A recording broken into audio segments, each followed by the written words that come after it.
إن الحمد لله نحمده ونستعينه ونستغفره ونعوذ بالله من شرور أنفسنا ومن سيئات أعمالنا من يهده الله فلا مضل له ومن يضلل فلا هادي له وأشهد أن لا إله إلا الله وحده لا شريك له وأشهد أن محمدا عبده ورسوله يا أيها الذين آمنوا اتقوا الله حق تقاته ولا تموتن إلا وأنتم مسلمون يا أيها الناس اتقوا ربكم الذي خلقكم من نفس واحدة إن الله كان عليكم رقيبا يا أيها الذين آمنوا اتقوا الله وقولوا قولا سديدا يصلح لكم أعمالكم ويغفر لكم ذنوبكم ومن يطع الله ورسوله فقد فاز فوزا عظيما أما بعد فإن أصدق الكلام كلام الله وأحسن الهدي هدي محمد صلى الله تعالى عليه وسلم وشر الأمور محدثاتها وكل محدثة بدعة وكل بدعة ضلالة وكل ضلالة في النار من يطع الله ورسوله فقد رشد واهتدى من يطع الله ورسوله فقد رشد واهتدى ومن يعص الله ورسوله فقد ضل وغوى اللهم صل على محمد وعلى آل محمد كما صليت على إبراهيم وعلى آل إبراهيم إنك حميد مجيد اللهم بارك على محمد وعلى آل محمد كما باركت على إبراهيم وعلى آل إبراهيم إنك حميد مجيد سبحانك لا علم لنا إلا ما علمتنا إنك أنت العليم الحكيم رب اشرح لي صدري ويسر لي أمري واحلل عقدة من لساني يفقهوا قولي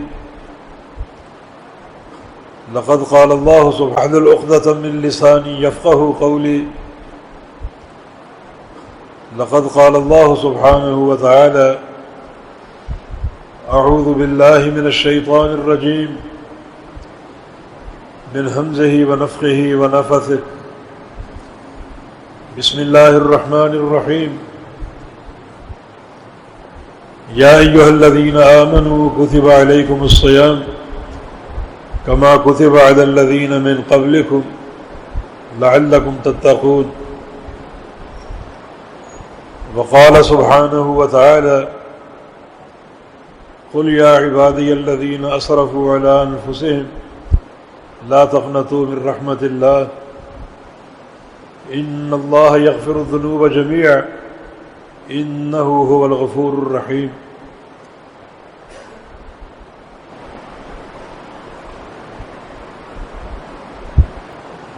اللہ رب العزت نے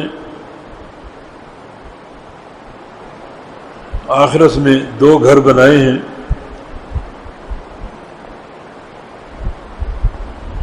ایک گھر جنت ہے اور دوسرا جہنم ہے۔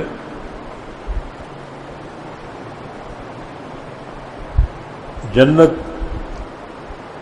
اللہ تعالیٰ کی نعمتوں سے بھرپور ایک ٹھکانہ ہے، اور جہنم اس کے عذاب کا ٹھکانہ ہے۔ جنت اس کی رحمت ہے، وہ اپنی رحمت سے اس گھر کو آباد کرے گا، اور جہنم اس کا عذاب ہے جو اس کی رحمت کے منافی نہیں ہے۔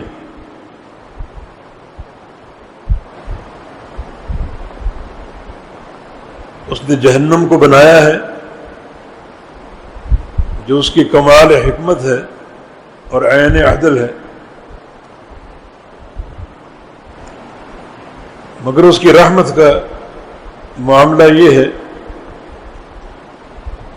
کہ اس نے جہنم سے بچاؤ کے لیے بہت سے اسباب عطا فرما دی،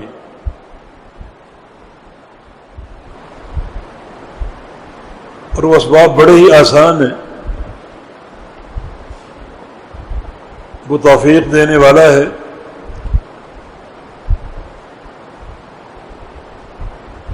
جو بندہ ان اسباب کو بروئے کار لائے گا وہ اس شدید ترین عذاب سے بچنے میں کامیاب ہو جائے گا۔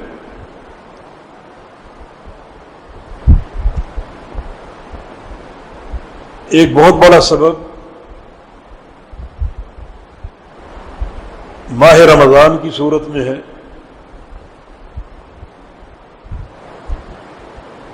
رسول کریم صلی اللہ علیہ وسلم کا فرمان ہے، ان للہ عتقاء، ماہ سیام میں کچھ بندے اللہ تعالیٰ کے عتقاء بن جاتے ہیں۔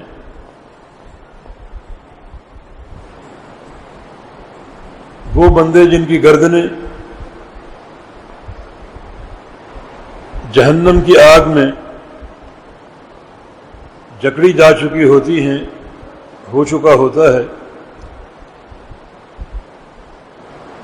رمضان کی برکت سے اللہ رب العزت ان کی گردنیں جہنم سے آزاد کر دیتا ہے۔ بذالک فی کل لیلہ، اور جہنم سے آزادی کا یہ سلسلہ ہر رات ہوتا ہے، اور ایک حدیث میں عند کل فطر، ہر افطار کے وقت ہوتا ہے۔ اللہ رب العزت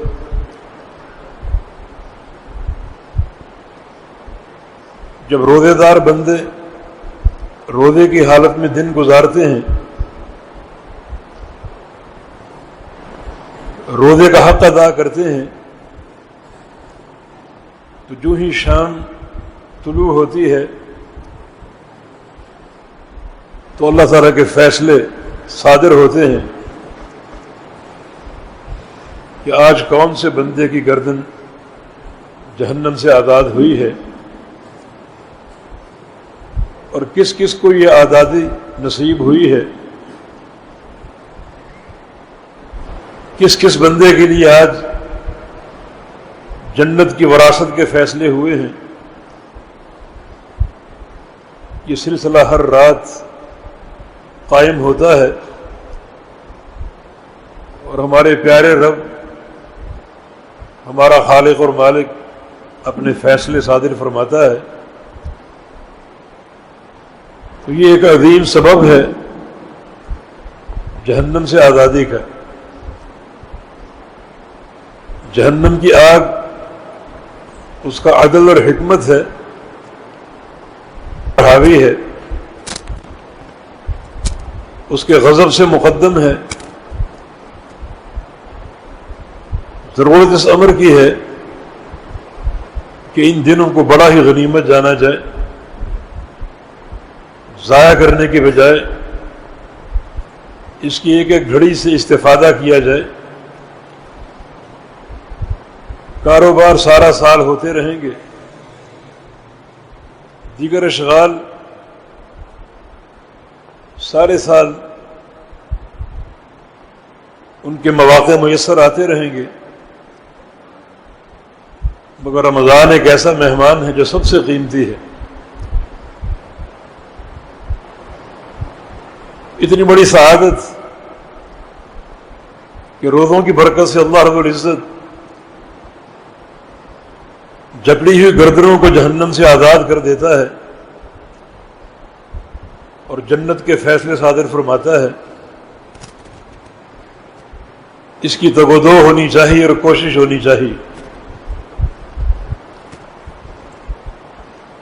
اس کے لیے پہلا نقطہ یہ ہے کہ خالق کائنات کی رحمت کا یقین ہو. رحمتی وسعت کل شیء، میری رحمت ہر شے پر وسیع ہے. رحمتی سبقت غضبی، میری رحمت میرے غصے سے پہلے ہے. اس رحمت کا یقین ہونا چاہیے. اللہ رب العزت نے یہ یقین دلانے کے لیے قرآن حکیم میں بہت سے اسلوب اختیار کیے ہیں. مثلا ہمیں بتایا ہے جس کا معنی بہت مہربانی کرنے والا. میں رحیم ہوں، جس کا معنی بہت رحم فرمانے والا. یہ تعارف اس نے خود کرایا ہے اپنی ان دو صفات کے حوالے سے. ربک الغفور ذو الرحمہ، تیرا رب بہت ہی بخشنے والا اور بہت ہی رحمتوں والا ہے. یہ اس نے خود بتایا ہے تاکہ اس کی رحمت کا یقین ہمیں پیدا ہو جائے اور حاصل ہو جائے. ایوب علیہ السلام کی دعا اس نے خود قرآن میں ذکر کی ہے، جس میں وَأَنْتَ أَرْحَمُ الرَّاحِمِينَ، جس میں وَأَنْتَ أَرْحَمُ الرَّاحِمِينَ کے الفاظ وارد ہیں کہ تو تمام رحم کرنے والوں میں سب سے بڑا رحم کرنے والا ہے. تیری رحمت ہر مخلوق کی رحمت پر حاوی ہے. اس نے خود وحی کے ذریعے اپنے پیغمبر کو بتایا ہے کہ للہ ارحم العبادہ من ہذہ لولدہا، جو محبت اور پیار ایک ماں کے دل میں اپنی اولاد سے ہے، اس سے کہیں زیادہ محبت اور پیار اللہ تعالیٰ کو اپنے بندوں سے ہے. اسی کا ارشاد گرامی ہے قل یا عبادی الذین اسرفوا علی انفسہم لا تقنطوا من رحمت اللہ، میرے بندوں سے کہہ دو، اللہ تعالیٰ انہیں اپنا بندہ قرار دیتا ہے، میرے بندوں سے کہہ دو. کون سے بندے؟ اسرفوا علی انفسہم، جو اپنی نفسوں پر زیادتیاں کر بیٹھے، گناہوں کے ذریعے، معصیتوں کے ذریعے، ہماری حدود توڑنے کے ذریعے اپنی اوپر زیادتی کر بیٹھے. اب وہ پشیمان ہیں، ان سے کہہ دو کہ لا تقنطوا من رحمت اللہ، اللہ کی رحمت سے مایوس نہیں ہونا. یہ ایک جرم ہے، اس کی رحمت سے مایوس. کوئی لمحہ ایسا نہ آئے کہ اپنے گناہوں کے سمندروں کو دیکھ کر اس کی رحمت سے مایوس ہو جاؤ. کوئی گھڑی ایسی نہ آئے کہ تم یہ سوچو کہ میرے گناہ تو ریت کے ذروں سے زیادہ ہیں، مجھے رحمت کہاں حاصل ہو سکتی ہے. نہیں، اس کی رحمت ہر شے پر غالب اور حاوی ہے. لا تقنطوا من رحمت اللہ، اللہ کی رحمت سے مایوس نہیں ہونا.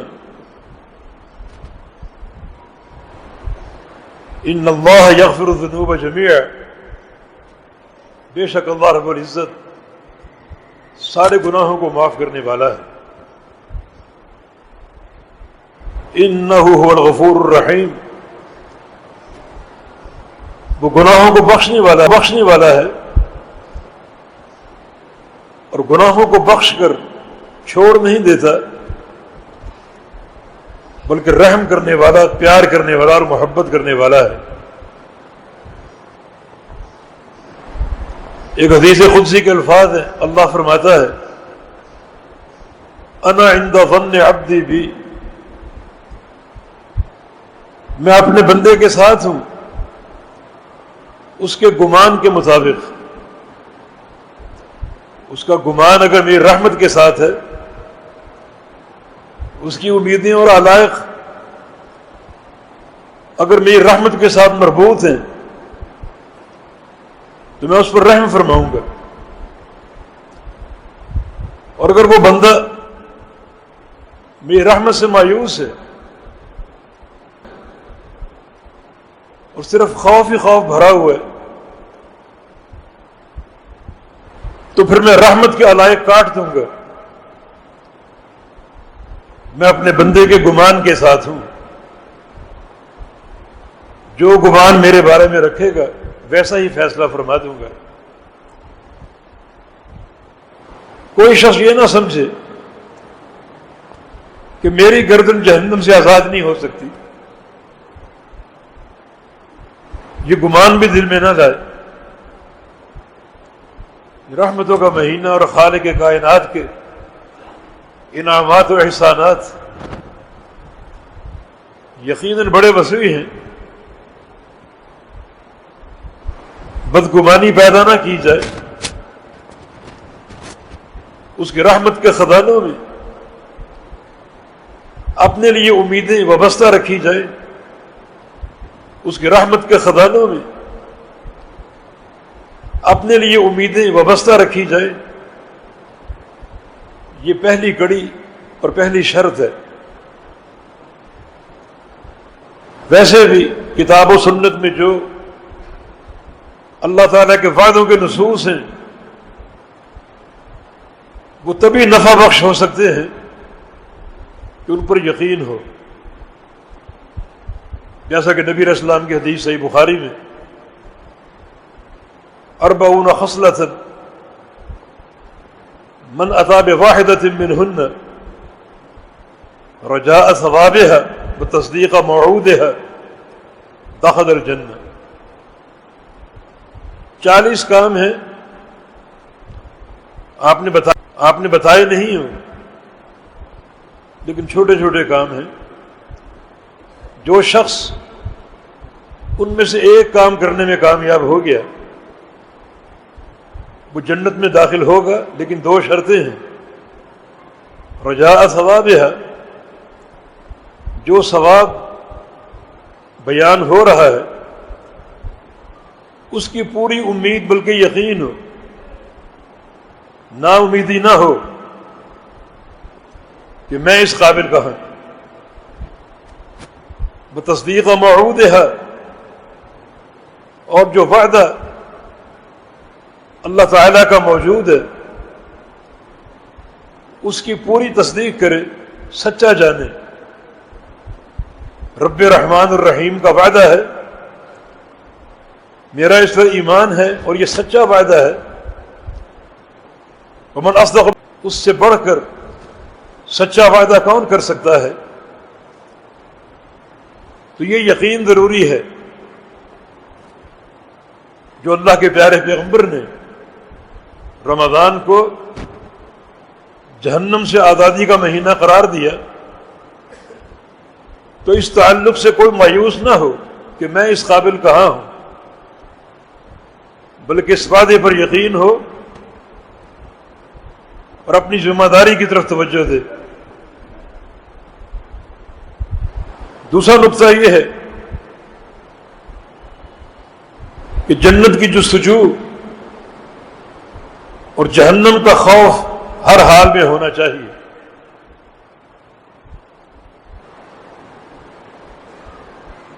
صحابہ کرام کے دل اس خوف سے بھرے ہوئے تھے۔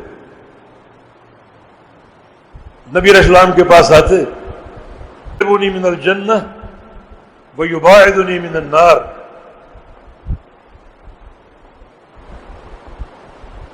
یا رسول اللہ صلی اللہ علیہ وسلم وہ کون سے عمل ہیں جنہیں اختیار کر کے میں جنت کے قریب ہو جاؤں گا اور جہنم سے دور ہو جاؤں گا؟ یہ خوف ہمیشہ دامن گیر رہتا تھا۔ ایک سفر میں معاذ بن جبل رضی اللہ عنہ اپنی سواری پر سوار، اللہ کے پیارے پیغمبر بھی سوار تھے، کوشش کرتے رہے کہ میری سواری پیغمبر علیہ السلام کے قریب ہو جائے اور میں ایک سوال کر لوں۔ نبی علیہ السلام اس کی یہ کوشش محسوس کر گئے اور معاذ بن جبل بھی قریب آنے میں کامیاب ہو گئے۔ آپ نے پوچھا کہ ما حاجتک یا معاذ، معاذ آپ کی کیا حاجت ہے، آپ کا کیا کام ہے، آپ میرے قریب کیوں آنا چاہ رہے ہیں اور کیوں آئے ہیں؟ عرض کیا کہ جئتک فی حاجت ہی امرضتنی واثقلتنی، میری حاجت ایسی ہے کہ اس کے بارے میں سوچ سوچ کے بیمار پڑ چکا ہوں اور طبیعت بوجھل ہو گئی ہے۔ معاذ بتاؤ کیا حاجت ہے؟ عرض کیا کہ اخبرنی بعمل اذا عملته دخلت الجنہ، اس عمل کی نشاندہی کر دیجئے جو مجھے سیدھا جنت میں لے جائے، میں اللہ کی مار سے بچ جاؤں اور اس کے عذاب سے بچ جاؤں۔ تو یہ میری ہے جس کے تئیں سوچ سوچ کے بوڑھا ہو چکا اور بیمار پڑ چکا۔ تو یہ خوف دامن گیر ہو اور جنت کی طلب کا شوق ہو، جستجو ہو، جیسا کہ صحابہ کرام کا جذبہ تھا۔ ایک مجلس میں رسول اللہ صلی اللہ علیہ وسلم نے ایک عمومی جملہ ارشاد فرمایا، من یضمن لی واحدا اضمن لہ الجنہ، کون ہے وہ شخص جو مجھے ایک ضمانت دے دے، مجھے ایک گارنٹی دے دے، میں اسے جنت کی ضمانت دیتا ہوں۔ ابو ذر غفاری ضمانت دینے میں سبقت لے گئے کہ میں تیار ہوں۔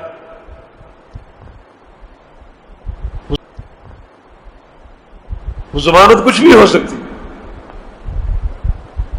لیکن سودا جنت کا تھا، جان کی قربانی بھی ہو سکتی ہے، مال کی قربانی بھی ہو سکتی ہے، مگر سودا جنت کا تھا، فوراً تیار ہو گئے۔ رسول اللہ صلی اللہ علیہ وسلم نے ارشاد فرمایا، لا تسأل الناس شیئا، ضمانت یہ کہ کبھی لوگوں سے سوال نہ کرنا۔ یہ شوق اور جستجو۔ صحیح بخاری میں ایک واقعہ مذکور ہے، عبداللہ بن عباس تشریف فرما تھے، ان کے ساتھ ان کا شاگرد عطا تابعی وہ بھی موجود تھا۔ جناب عبداللہ نے ایک عورت کو دیکھا، سیاہ فام عورت کو، اور عطا سے کہا، الا اریک امرأۃ من نساء اہل الجنہ، عطا ایک ایسی عورت دیکھنا چاہتے ہو جو زمین کی پشت پر چل رہی اور جنتی ہے، جو نبی علیہ السلام سے جنت کی بشارت حاصل کر چکی ہے؟ عرض کیا کہ ضرور۔ کہا یہ سامنے جو سیاہ فام عورت آ رہی یہ جنتی ہے، اور خالق کائنات چہرے نہیں دیکھتا کہ کون خوبصورت اور کون بدصورت ہے، وہ تو دل کی خوبصورتی دیکھتا ہے، کس کے دل میں اخلاص اور تقوی ہے اور کس کا دل میری خشیت سے مالا مال ہے، دل بڑا صاف ستھرا ہے۔ اس صفائی اور ستھرائی کی دلیل یہ ہے کہ جنت کی جو سجو اور طلب بڑی سچی ہے۔ یہ عورت نبی علیہ السلام کے پاس آئی تھی، جس مجلس میں پہنچی وہاں میں بھی موجود تھا، جناب عبداللہ فرما رہے ہیں۔ اور آ کر کہا کہ یا رسول اللہ انی اسرع، مجھے مرگی کے دورے پڑتے ہیں، دعا کر دے کہ اللہ تعالیٰ صحت دے دے۔ رسول اللہ صلی اللہ علیہ وسلم نے ارشاد فرمایا ان شئت دعوت لک وان شئت صبرت ولک الجنہ، اگر چاہو تو میں دعا کر دیتا ہوں، تمہیں شفا مل جائے گی، اور چاہو تو صبر کر لو، میں جنت کا وعدہ کرتا ہوں، تو میں دعا کر دیتا ہوں، تمہیں شفا مل جائے گی، اور چاہو تو صبر کر لو، میں جنت کا وعدہ کرتا ہوں۔ وہ عورت بڑی حیران ہوئی کہ بات تو ایک بیماری کی تھی، شفا کی تھی، موضوع کہاں سے کہاں پہنچ گیا، جنت کی باتیں چل نکلی۔ کہا کہ یا رسول اللہ صلی اللہ علیہ وسلم آپ دعا نہ کیجیے، میں صبر کروں۔ ہاں ایک بات ہے کہ انی اتکشف، کبھی شدید دورہ پڑتا ہے تو میں بے لباس ہو جاتی ہوں، برہنہ ہو جاتی ہوں، یہ دعا کر دے کہ اللہ میرے ستر کی حفاظت فرمائے۔ یہ دعا آپ نے کر دی۔ عبداللہ فرماتے ہیں کہ یہ عورت ہمارے سامنے اپنی بیماری سے لڑ رہی، بڑے صبر و استقامت کے ساتھ۔ اللہ کے پیارے پیغمبر کا وعدہ ہمیشہ اس کے پیش نظر ہے، مرض کو جھیل رہی۔ یہ کردار ہے ان لوگوں کا جو سچے طالبین جنت، مشتاقین جنت ہیں، یہ ان کا کردار ہے۔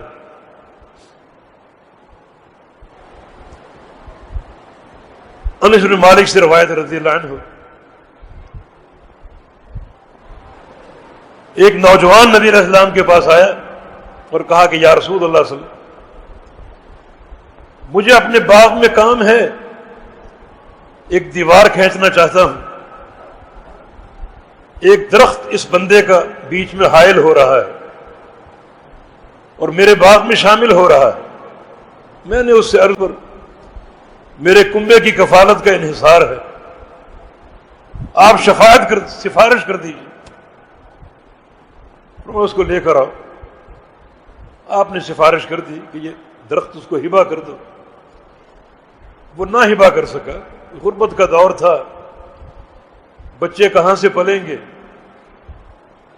فرمایا کہ اس کو بیچ دو، نہ بیچ سکا۔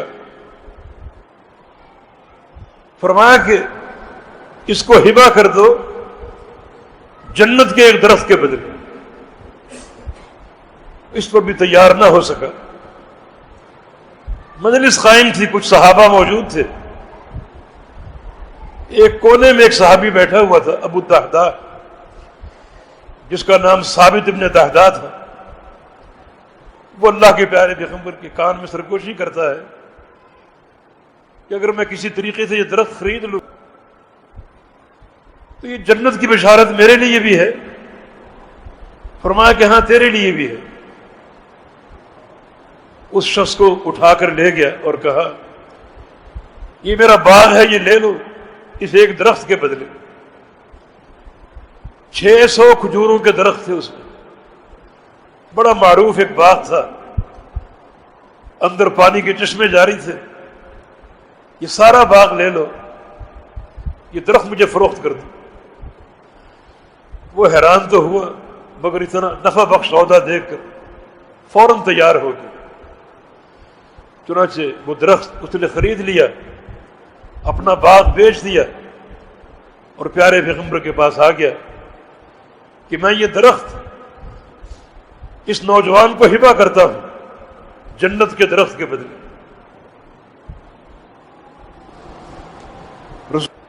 کہ میں یہ درخت اس نوجوان کو ہبہ کرتا ہوں جنت کے درخت کے بدلے۔ رسول اللہ صلی اللہ علیہ وسلم نے فرمایا کم من عزق رداح فی الجنت لبی الدحداء، مجھے کتنے ہی پھلوں کے خوشے نظر آ رہے ہیں جنت میں، وہ سارے ابو دہدہ کے، قبولیت فوراً آ چکی ہے۔ 3 بار فرمایا کم من عذق رضاح لابی الدہدہ، کم من عذق رضاح لابی الدہدہ، کہ جنت میں کتنے ہی پھلوں کے خوشے جن پر ابو دہدہ کا نام لکھا ہے مجھے دکھائی دے۔ ابو دہدہ یہ باتیں سنتے سنتے وہاں سے روانہ ہو گیا اور اپنے باغ کی طرف جھانکا نہیں کہ نیت تبدیل سے اپنی بیوی کو بچوں کو آواز دی، اخرجی من البستان، باغ سے باہر آ جاؤ۔ کیوں آ جائیں؟ اس کا سودا ہو چکا۔ ابو دہدہ اتنی محنت سے یہ باغ تیار کیا تھا، جب یہ پک گیا اور تیار ہو گیا تو آپ نے بیچ ڈالا۔ کتنی قیمت کے عوض؟ کہا کہ جنت کی ایک کھجور کے درخت کی قیمت کے عوض بیچا ہے۔ بیوی بھی تو شوہر کے غم اور خوشی میں شریک ہونے والی، کوئی شکوہ نہ کیا۔ رابح البیع رابح البیع، ابو دہدہ بڑا کامیاب سودا مار کے آئے ہو، بڑی نفع بخش تجارت کر کے آئے ہو۔ یہ ان لوگوں کے قصے اور کردار ہیں جو جنت کے سچے طلبگار ہیں۔ باہر نکلے تو ایک بچے کے ہاتھ میں کچھ کھجوریں تھیں، وہ لے کر باغ ہی میں ڈال دی، پھینک دی کہ بیٹا یہ کھجوریں ہم اللہ کو دے چکے ہیں، اب ہمارا ایک کھجور پر بھی حق نہیں ہے۔ یہ وہ لوگ ہیں جو جنت کو جانتے تھے، پہچانتے تھے، اس کے حریص تھے، سچے طلبگار تھے۔ انہیں جہنم کی آگ کی شدت کا بھی علم تھا اور جنت کی نعمتوں کا بھی اندازہ تھا۔ وہ نبی علیہ السلام کی حدیث جانتے تھے کہ اللہ رب العزت قیامت کے دن یؤتی بأنعم اہل الارض،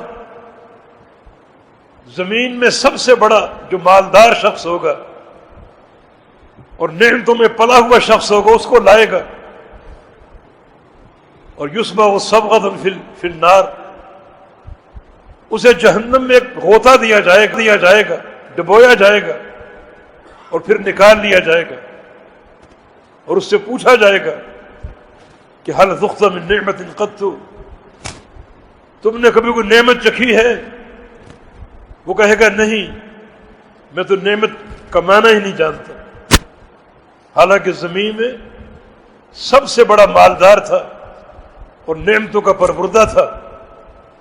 ایک جھلک جہنم کی دیکھے گا، دنیا کی ساری نعمتیں بھول جائے گا، اور پھر یؤتی بأشقى اہل الارض، جو زمین کا سب سے بڑا شقی اور محروم فقیر، الفاظ بھی ساتھ چھوڑ جاتے ہیں، اس شخص کی غربت اور فقر، تکلیفوں اور اذیتوں کو بیان کرنے کے لیے اسے لایا جائے گا، یصبغ صبغ جائے گا اور پھر نکال لیا جائے گا۔ هل ذقت من بؤس قط، میرے بندے تو نے کبھی کوئی تکلیف چکھی ہے، کوئی تکلیف دیکھی ہے؟ کہے گا کہ وعزتک ما ذقت من بؤس قط، یا اللہ تیری عزت کی قسم میں نے کبھی کوئی تکلیف نہیں دیکھی۔ ایک جھلک جنت کی دیکھے گا اور دنیا کے دکھ بھول جائے گا۔ دنیا کی حقیقت ہے ہی کیا؟ اصل تو دار آخرت ہے۔ دنیا میں کتنا کماؤ گے؟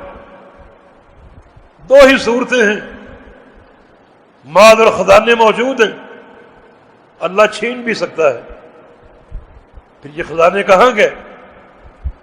اور اگر اللہ نہ چھینے تو اللہ اچانک موت دے سکتا ہے، پھر یہ خزانے کہاں گئے؟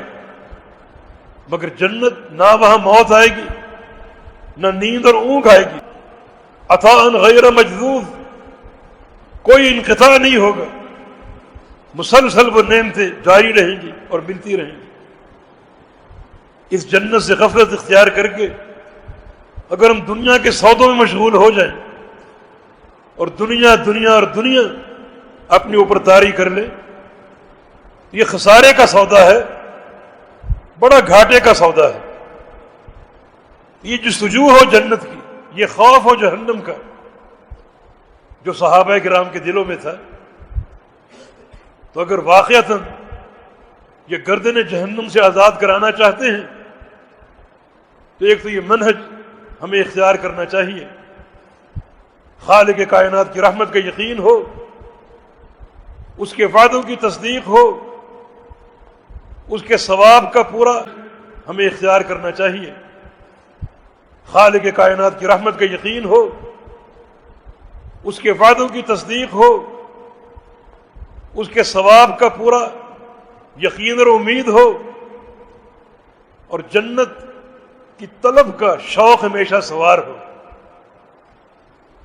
جیسے عکاشہ نے کہا تھا جب رسول کریم صلی اللہ علیہ وسلم نے 70,000 افراد کا ذکر کیا کہ اللہ ان کا حساب نہیں لے گا، آپ خاموش ہوئے تو عکاشہ بول پڑے، ادعو اللہ ان یجعلنی منہم، یا رسول اللہ صلی اللہ علیہ وسلم میرے لیے دعا کر دیجیے اللہ تعالی مجھے ان لوگوں میں شامل فرما لے۔ فرمایا کہ انت منہم عکاشہ، تم انہی میں سے ہو، بشارت مل گئی۔ ایک اور صحابی نے کہا میرے لیے بھی دعا کر دیجیے۔ فرمایا کہ سبقہ کا عکاشہ سبقت لے گیا، آج کی بادی عکاشہ کے ہاتھ میں ہے۔ وجہ کیا ہے؟ عکاشہ کو بشارت مل گئی، اور چند لمحات بعد دوسرے صحابی کی وہی طلب تھی، دونوں کا درجہ مساوی ہے، اسے بشارت نہیں ملی۔ مجلس بڑے بڑے صحابہ سے بھری ہوئی تھی، مگر اللہ کے فیصلے آج کی سعادت عکاشہ کے مقدر میں تھی۔ جنت کی طلب کے حرص بڑی جوان تھی اس کے اندر، تبھی وہ سب سے پہلے بول پڑا اور سب سے پہلے اس زمرہ میں شامل ہونے کی صدا کر چکا۔ یہ ایک حرص اور طلب کے شباب کی علامت ہے، سچی طلب کی علامت۔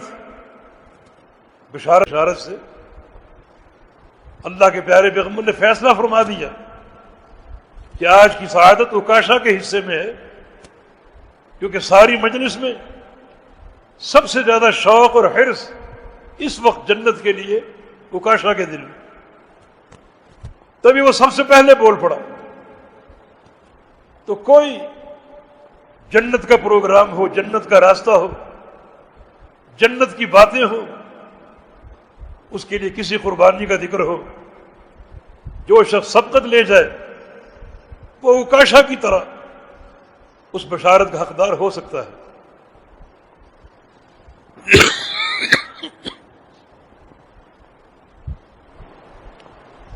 یہ ماہ سیام جہنم سے آزادی کا مہینہ ہے۔ آزادی کیسے حاصل کرے؟ ان جوہری نقطوں کے بعد یہ ماہ سیام جہنم سے آزادی کا مہینہ ہے۔ آزادی کیسے حاصل کرے؟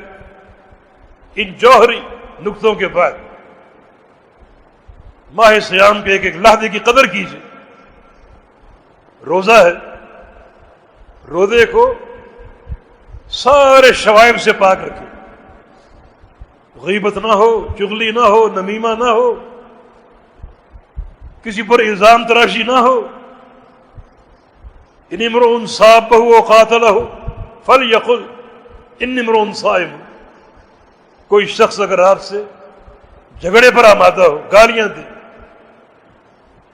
لڑنے پر آمادہ ہو، تو یہ کہہ کر کنارہ کشی اختیار کر لو کہ میرا روزہ ہے۔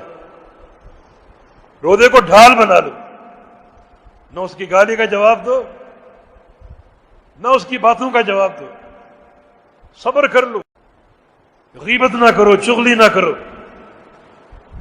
آنکھوں کا صحیح استعمال کرو، ایسی کوئی چیز نہ دیکھو جس سے اللہ ناراض ہو جائے، کانوں کا صحیح استعمال کرو، ایسا کچھ نہ سنو جس کے سننے پر خالق کائنات ناراض ہو جائے۔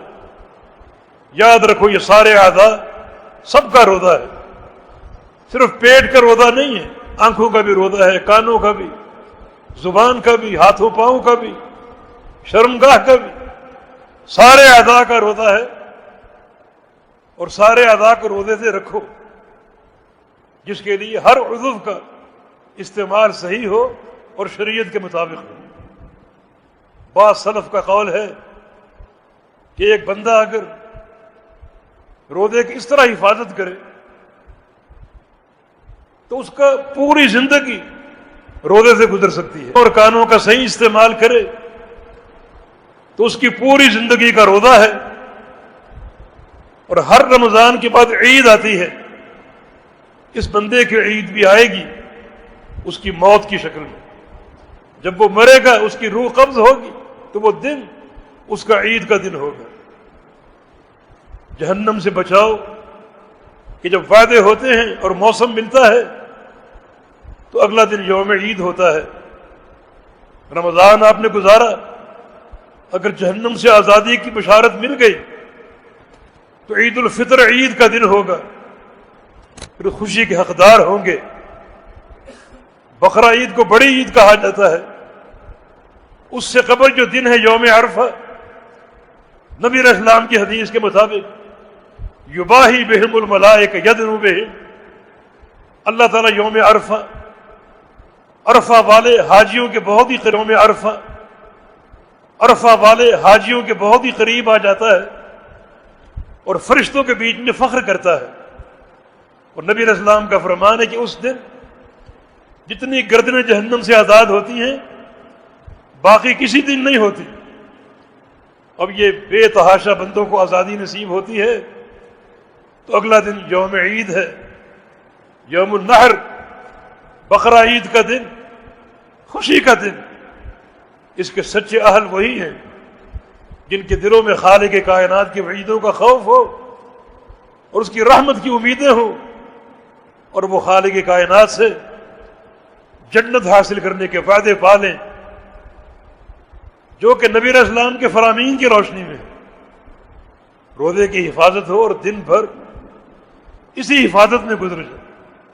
بعض سلف صالحین تو روزے کے دنوں میں مسجد میں محصور ہو جاتے تھے تاکہ باہر جا کر جو مفاسد ہوتے ہیں ان کا موقع ہی نہ ملے۔ خیر و بقاع الارض مساجدها، زمین کا سب سے بہترین ٹکڑا مساجد ہے، تو مساجد میں محصور ہو جاتے اللہ کا ذکر کرنے کے لیے، قرآن کی تلاوت کرنے کے لیے۔ یہ روزے کے دن ہیں، اس طرح دن گزر جائے تو عین افطار کے بعد خالق کائنات کے فیصلے جہنم سے آزادی کے صادر ہوتے ہیں۔ ہو سکتا ہے اللہ رب العزت ہمیں بھی اس کا اہل قرار دے دے۔ راتیں قیام کے لیے ہیں، بڑے اخلاص سے قیام کیجیے۔ پیارے پیغمبر قیام کرتے، لمبا قیام، پھر جبریل امین آ جاتے اور قرآن کا دور شروع ہو جاتا۔ وَكَانَ أَجْوَدَ بِالْخَيْرِ حِينَ يَلْقَاهُ جِبْرِيلُ يُدَارِسُهُ الْقُرْآنَ۔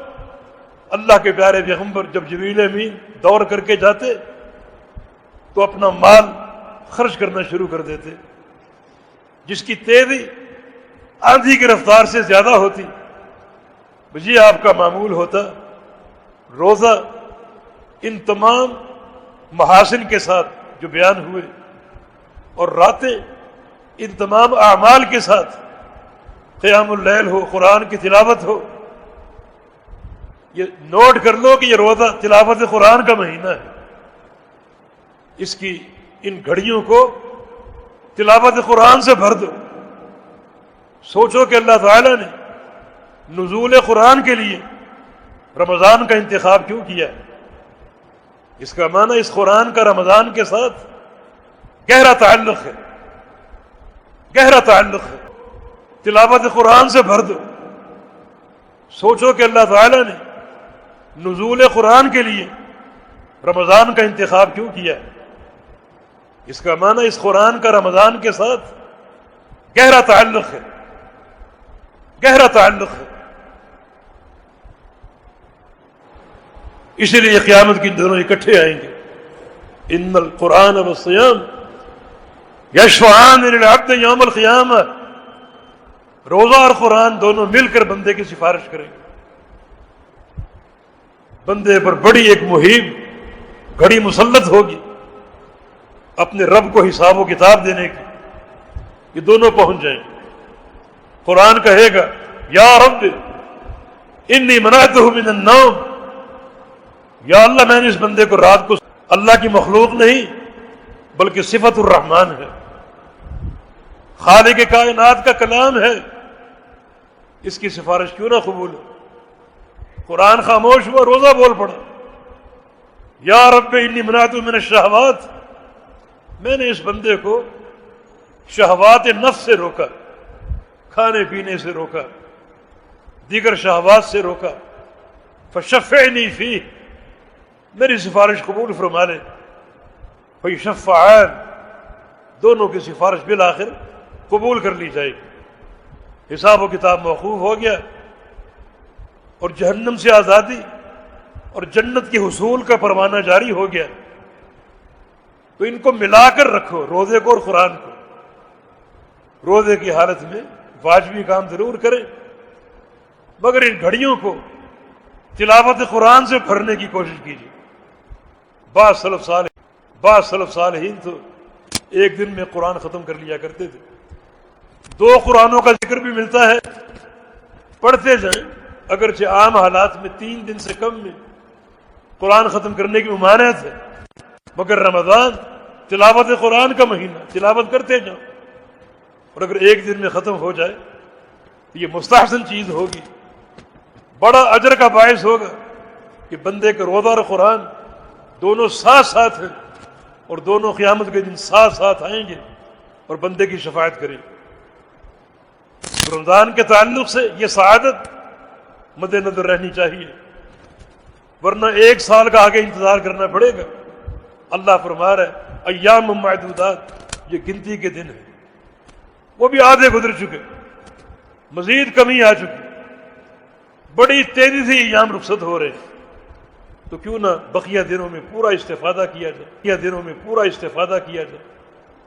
اور جو اللہ کے پیارے پیغمبر کا فرمان کہ ہر رات اللہ تعالی اپنے کچھ بندوں کی گردنیں جہنم سے آزاد کرتا ہے، ایک پوری امید اور یقین کے ساتھ، اس وعدے پر یقین کے ساتھ، اللہ تعالیٰ کے وعدے کی تصدیق کے ساتھ، اس کی رحمت کی بھرپور امید کے ساتھ، کسی قسم کی بدگمانی نہ ہو، شک و شبہ نہ ہو، پورے یقین کے ساتھ اس مجال میں داخل ہو جاؤ اور اپنی گردنیں جہنم سے آزاد کرنے کی تگ و دو شروع کر دو، ان سارے اصولوں کے مطابق جن کا خلاصہ آپ کے سامنے بیان ہوا ہے. اور ساتھ ساتھ دعائیں. افطار کے وقت جہاں گردنیں جہنم سے آزاد ہوتی ہیں، وہاں للصائم عند فطرہ دعوۃ لا ترد، روزے دار کے لیے افطار کے وقت دعائیں ہیں جو رد کا سوال کریں اور جنت کے حصول کا سوال کریں. یا اللہ ہم سے راضی ہو جا، یا اللہ اپنی محبتیں عطا فرما دے، ہمارے گناہوں کو معاف فرما دے. یہ ماہ سیام جب ختم ہو، ہماری گردنیں جہنم سے آزاد ہو چکی ہوں، ہمارے گناہ معاف کیے جا چکے ہوں، ہمارے ساتھ رحمت کا معاملہ فرما لے، رضا اور محبت کا معاملہ فرما دے. اور جو ہمارے مرحومین فوت ہو چکے، ہمارے باپ دادا والدین، یا اللہ سب کی مغفرت فرما دے، ان کی قبروں کو منور فرما دے اور جنت کا باغیچہ بنا دے.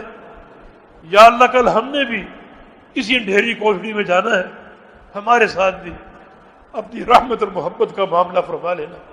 اقول قولی ھذا واستغفر اللہ لی ولکم وآخر دعوانا ان الحمد للہ رب العالمین.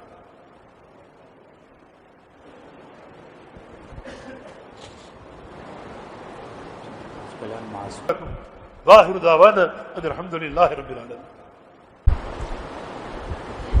الحمد للہ والصلاة والسلام علی رسول اللہ وبعد. یہ بہت سے ساتھیوں نے اپیل بھیجی ہے بیماروں کی دعائیں صحت کے لیے، اور بالخصوص محمد صالحین اور عبد الرحمن کے بھائی محمد عرفان جن کا 2 دن قبل انتقال ہو گیا، ان کی مغفرت کی دعا کے لیے اپیل آئی ہے. اللہ تعالیٰ ان کو معاف فرما دے، مغفرت فرما دے. اللہ تعالیٰ بشری لغزشیں دور کر کے ان کے لیے جنت کے فیصلے فرما دیں۔ یقیناً رمضان کی موت بڑی باسعادت موت ہے۔ اللہ تعالیٰ اپنے پیارے پیغمبر کے فرامین کی روشنی میں اس موت کو رحمت کا ذریعہ بنا دے۔ اور آج جو اعلان پیش خدمت ہے وہ آپ کے کراچی کے ادارے المعہد السلفی للتعلیم و تربیہ کے لیے ہے۔ یہ ادارہ بحمدللہ 18-19 سال قبل جاتے ہیں اور ہمارا صوبہ خالی کا خالی رہتا ہے، مگر یہ ایک ہدف کے تحت سندھ اور کراچی کے طلباء کے لیے قائم ہوا، اور یہ اللہ کی توفیق ہے کہ اب تک تقریباً 150 سندھی طلباء یہاں سے فارغ التحصیل ہو چکے ہیں، اور وہ سندھ جو آج سے قبل خالی خالی تھا دعات سے، علماء کے وجود سے، وہ بحمدللہ بھر چکا ہے۔ ہر بڑے شہر میں، بستی میں اور گاؤں گوٹھوں میں معہد سے فارغ التحصیل علماء موجود اور کام کر رہے ہیں، اور کچھ کی ڈیوٹیاں ایک متجول داعی کے طور پر ہیں کہ گھوم پھر کر مختلف مساجد میں، مختلف علاقوں میں جا کر دعوت دینی ہے۔ یہ ایک مربوط سلسلہ بحمدللہ قائم ہو چکا ہے، اور یہ برکات المعہد السلفی للتعلیم و تربیہ کی توفیق جو اللہ نے عطا فرمائی اس کے ذریعے ہے۔ یہ ادارہ آپ کا للتعلیم و تربیہ کی توفیق جو اللہ نے عطا فرمائی اس کے ذریعے ہے۔ یہ ادارہ آپ کا ادارہ ہے، اسے آپ نے اپنا مالی تعاون دینا ہے تاکہ نشاطات جاری رہیں، کیونکہ یہ سارے پروگرام ظاہر کے وسائل سے چلیں گے۔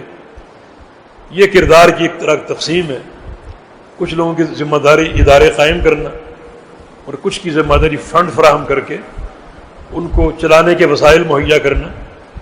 تو جنہوں نے اپنی ذمہ داری پوری کر دی ادارہ قائم کر کے، بحمدللہ سرخروح اور کام چل رہا ہے بحمدللہ اچھے طریقے سے، تعلیم کا، تعلم کا اور تربیت کا بھی۔ اور اب کردار ہم سب کا ہے کہ ہم اپنے مال سے تعاون کریں تاکہ یہ ادارے قائم و دائم رہیں، اور قال اللہ اور قال رسول اللہ کی صدائیں گونجتی رہے، اور دعوت کا ایک مربوط نظام بحمدللہ بحال رہے۔ اللہ تعالیٰ مربوط نظام بحمدللہ بحال رہے۔ اللہ تعالیٰ توفیق دینے والا ہے۔ علم کی راہ میں خرچ کرنا صدقہ جاریہ ہے۔ جب تک ایک ایک حرف آپ کے خرچ کا موجود رہے گا، پڑھا جائے گا، پڑھایا جائے گا، عمل کیا جائے گا، اس وقت تک یہ ثواب پہنچتا رہے گا، اور علم کبھی ختم نہیں ہوتا۔ یہ ثواب رہتی دنیا تک جاری رہے گا اللہ کی توفیق سے۔ کوئی نیکی علم کی نیکی تک نہیں پہنچ سکتی۔ اللہ پاک توفیق عطا فرما دے۔ باہر ساتھی کھڑے ہوں کہ تعاون کیجیے گا، اللہ تعالیٰ قبول فرما دے۔ ان الحمد للہ نحمدہ ونستعینہ ونستغفرہ ونعوذ باللہ من شرور انفسنا وسیئات اعمالنا من یہدہ اللہ فلا مضل لہ ومن یضلل فلا ہادی لہ واشہد ان لا الہ الا اللہ وحدہ لا شریک لہ واشہد بعد فإن اصدق الکلام کلام اللہ واحسن الہدی ہدی محمد صلی اللہ تعالی علیہ وسلم وشر الامور محدثاتها وكل محدثة بدعة وكل بدعة ضلالة وكل ضلالة في النار من يطع الله ورسوله فقد رشد واهتدى ومن يعص الله ورسوله فقد ضل وغوى اللهم صل على محمد وعلى آل محمد كما صليت على إبراهيم وعلى آل إبراهيم إنك حميد مجيد اللهم بارك على محمد وعلى آل محمد كما باركت على إبراهيم وعلى آل إبراهيم إنك حميد مجيد ربنا لا تؤاخذنا إن نسينا أو أخطأنا ربنا ولا تحمل علينا إصرا كما حملته على الذين من قبلنا ربنا ولا تحملنا ما لا طاقة لنا به واعف عنا واغفر لنا وارحمنا أنت مولانا فانصرنا على القوم الكافرين أنت مولانا فانصرنا على القوم الكافرين۔ اس ادارے کا آپ نے اعلان سنا ہے، اس کی ایک خصوصیت یہ بھی ہے کہ شیخ العرب والعجم علامہ بدی الدین شاہ راشدی رحمہ اللہ، انہوں نے اپنی وفات سے قبل یہ ادارہ قائم کرنے کی ایک وصیت یا نصیحت فرمائی تھی، اور اللہ نے توفیق دی۔ یہ ادارہ جب قائم ہو گیا تو ساتھیوں کی ایک مکمل مشاورت سے اس کا چیئرمین مجھے منتخب کیا گیا، اور شیخ الحدیث بھی اور شیخ ابراہیم بھٹی حافظہ اللہ تعالی و شفاہ شفاء کاملہ، انہیں اس ادارے کا محتم اور مدیر مقرر کیا گیا، اور بحمدللہ پورے اشراف کے ساتھ مولانا داؤد شاکر اس کے نائب مدیر ہیں، اور بڑی ایک لگن کے ساتھ کام کر رہے ہیں۔ اللہ پاک توفیق دے اور اللہ پاک ان اداروں کو قائم و دائم رکھے۔ ربنا اغفر لنا ولاخواننا الذين سبقونا بالایمان ولا تجعل في قلوبنا غلا للذين آمنوا ربنا انك رؤوف لا تجعلنا منهم ربنا تقبل منا انك انت السميع العليم وتب علينا انك انت التواب الرحيم برحمتك يا ارحم الراحمين وصلى